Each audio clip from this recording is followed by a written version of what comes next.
Welcome back. This is Dr. Jin Sung. We had a little technical difficulty. There's a problem with Facebook, I think.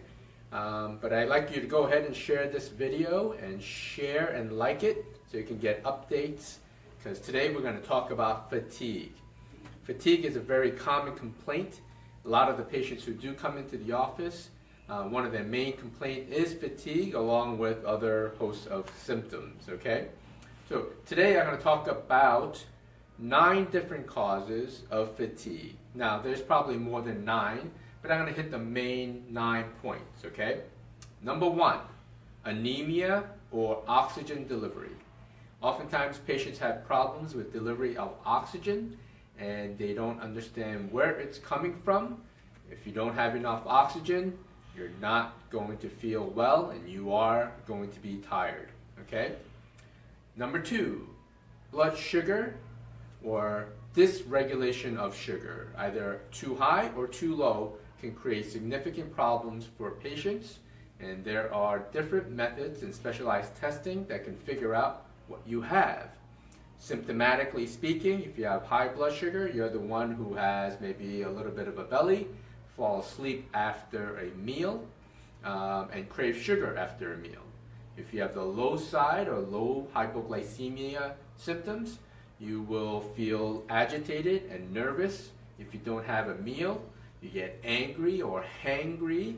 That Snickers commercial is actually a very good depiction of what happens with hypoglycemics. Okay? Number 3 is GI dysfunction. A lot of people have GI dysfunction, which causes malabsorption and other things. So GI dysfunction is another cause. Number 4 is infections. Now, this is a big one. A lot of people have unknown or undetected infections, such as viral infections, GI infections, Lyme disease, or sometimes mold, right? So you have mold in the house, and it's creating havoc in your immune system, and it creates inflammation as a result of these stealth infections. Number 5, liver and gallbladder, okay? If you have poor detoxification pathways, you will be fatigued. Hormone dysregulation, adrenal fatigue, thyroid problems, excessive estrogens, hormonal imbalances, right? They all play a factor in terms of how you will feel. Number 7, lack of brain activation. Are you a couch potato? Do you sit in front of the computer all day? Is there enough oxygen and activation of the brain? You need proper fuel, you need proper oxygen, and you need proper activation of your brain. Otherwise, it will start to go on the decline, okay? I see people younger and younger coming in with memory issues, right? Early onset of Alzheimer's disease. It's a problem that needs to be addressed. Number 8, nutritional deficiencies. So nutritional deficiencies,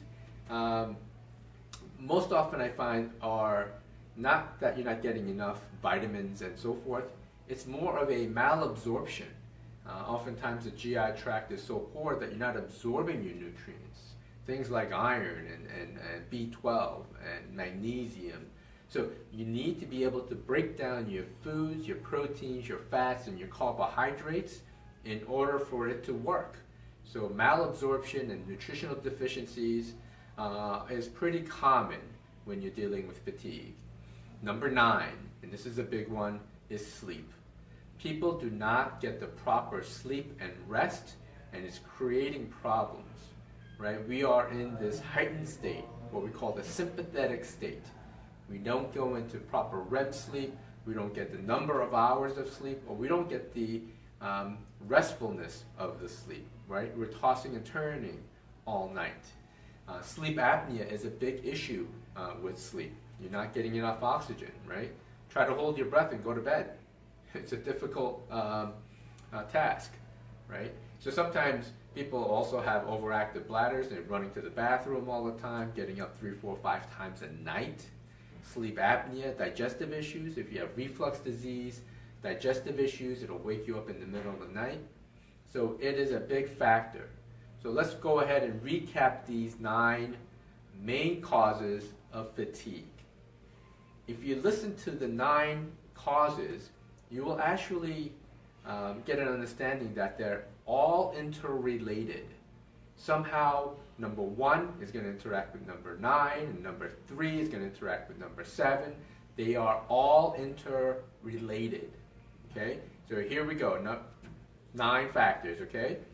Oxygen delivery, blood sugar, GI, infection, liver gallbladder, hormonal deficiencies, lack of brain activation, nutrient deficiencies, and sleep.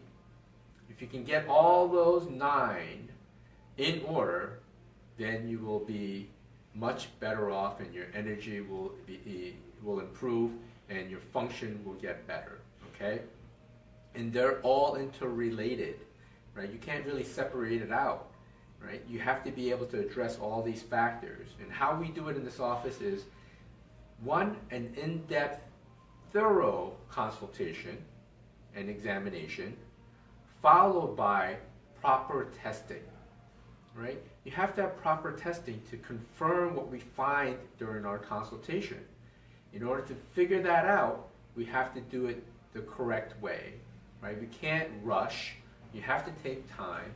Our consultations are about 75 minutes to 90 minutes long, your initial consult, and then followed by testing to figure out where the problem lies and fix the underlying causes, rather than say you're tired or you're depressed, you might need to be on an antidepressant, just go exercise, right? Some people will just say, go exercise, which can be helpful, but for some people, you know, you exercise and you crash. The next day you can't get out of bed. That is the problem. If you can't get out of bed after exercise, it's a huge problem, right?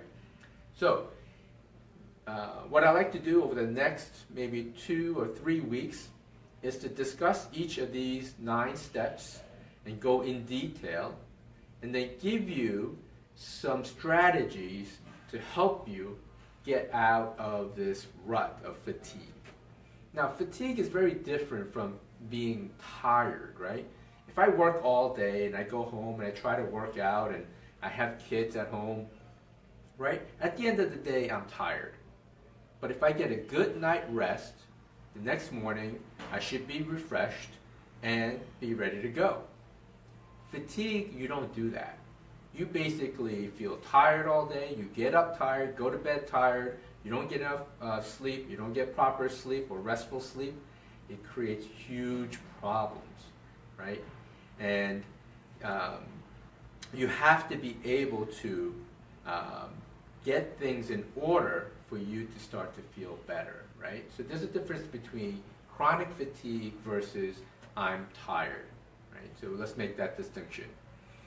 Another one that I actually would like to add in here, other than number 9, which is sleep, is number 10, is neurodegeneration and concussions.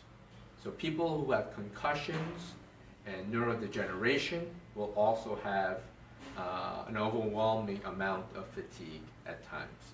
So it's very important to discover what the underlying causes are, rather than just mask it, right? We have to start with foundational things and then work our way out, and then figure out what of the 9 things that we just talked about, or 10 things, do you have.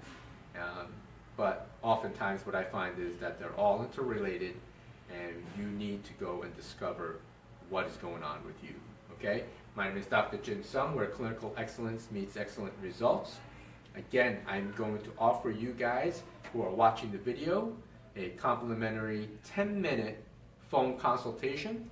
So if you'd like to take advantage of that, number is 978-688-6999, and just give us a call and we'll schedule a time where you can speak with me and really determine if this office is right for you. All right? We'll see you next week for part 1 of chronic fatigue. See you next week. Bye.